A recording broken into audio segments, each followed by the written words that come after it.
Great. Well, here at the Hive with Ian Dyer, two wins in a week, back-to-back wins, which is lovely.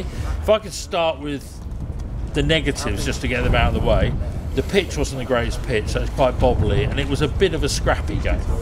Yeah, certainly not one for the purists, I don't think, today. And I think probably when we prepped for the game in the week, we expected that. I think they had a really hard-fought win against Boreham Wood on Tuesday night here. And I thought, you don't see many teams out-muscle Boreham Wood, but they certainly did.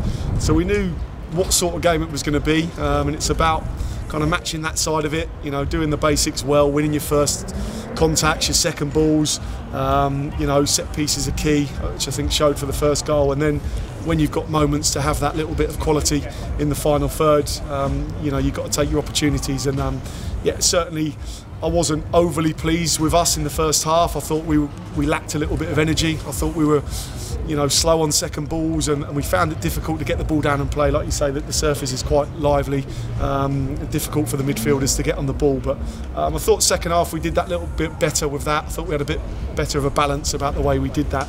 And there's a great bit of quality for the second goal, which like I said, when you've got your moments like that, you've got to take them. But no, it's a real relentless defensive performance. I thought the way we defended our box, first contact, Rossi's made some great saves again, and the boys are extremely proud of a third clean sheet on the bounce, which is certainly something we can keep building on now.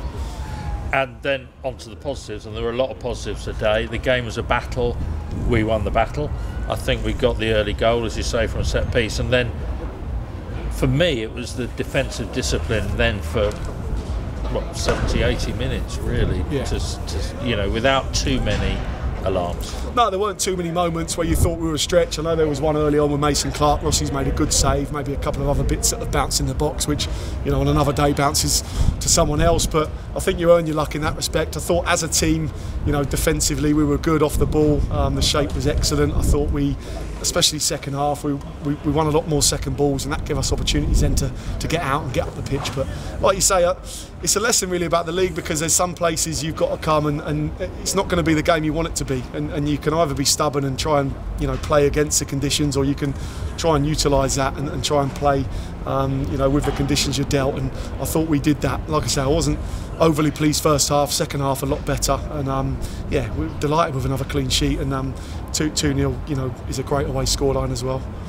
And first half, I noticed down the left, Mason Clark seemed to be their main threat. I mean, he had a great first half and put us on the back foot a few times, but he was very quiet second half. Was that something that was consciously addressed, or was that just simply we got on top of him? I think we talked about him in the week. Listen, I know Efron, he's a top player at this level. I worked with him when he was 13 here in the academy when I was here, and you could see then the qualities he's got. I think he's in the England squad, C squad this week as well, and he's a very good player. He's their best player. So we talked about him a lot this week and said we needed to double up on him. We needed to make contact with him early in terms of closing the space down, and he got away a couple of times first half, and we certainly second half. I thought David Long-King kept him really quiet second half, and we doubled up with Nicky Kabamba, who worked really hard for the team on that side as well in the second half. And to keep a player like that quiet is important when you're playing against teams like that, because he's a big source of a lot of their goals.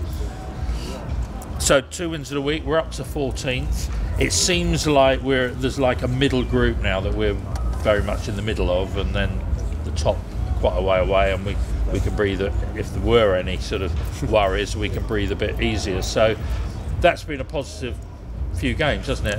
Yeah. Not an unlucky loss, but a painful loss at Grimsby. A game we were far and away the better side at Kings Lynn, and then 2 wins. Yeah, exactly. And we've got a bit of momentum now. I think league table doesn't really matter till 44 games, but it's nice to look at when you have a glance at it. It makes you feel more positive about life, that we're moving up a little bit, and the lads have certainly buying into that. And I think we said a couple of weeks ago, if we can start to accumulate some points, wins and draws, and that's 3 unbeaten now, like you say, 2 wins and a draw in the last 3.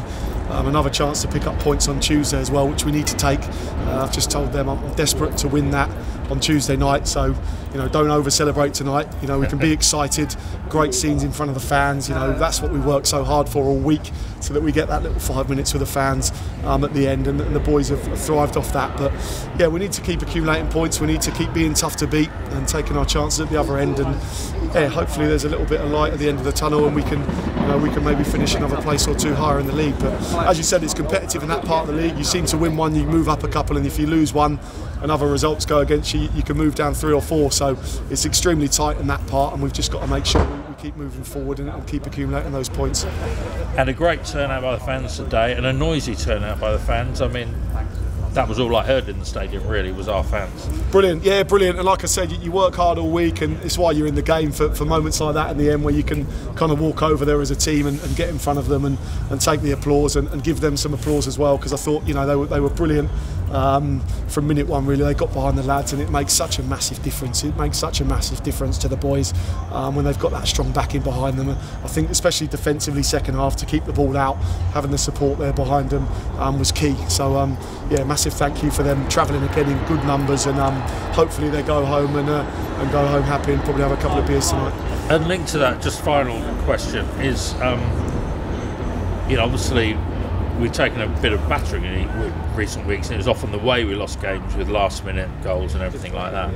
How important is momentum, and how important is confidence for players? I mean, how much does that raise? I mean, we can expect players to be at the top of their game all the time, but a couple of wins can raise it another notch or two. Yeah, it's huge. It's huge. Confidence and belief is absolutely critical, I think, and like you say, momentum as well. And you know, maybe a couple of weeks ago, you take the Kings Lynn game for example, we didn't quite pass the ball with confidence. In the final third, we were a bit, you know, we snatched at a few things, and I think when confidence comes back and you've got that momentum of some positive results, and especially I've seen that from a defensive standpoint, the way we're blocking things, the way we're heading things, I think confidence breeds that belief, and I've certainly seen that in the group today. Even when we went 2-0, you've still got 7 or 8 minutes to go at the end of the game, and we were so determined to keep a clean sheet, and you know, I think that comes again with that momentum. But no, it's a good place to be in. Like you say, you know, back-to-back wins now, 2 clean sheets, 3 clean sheets in a row.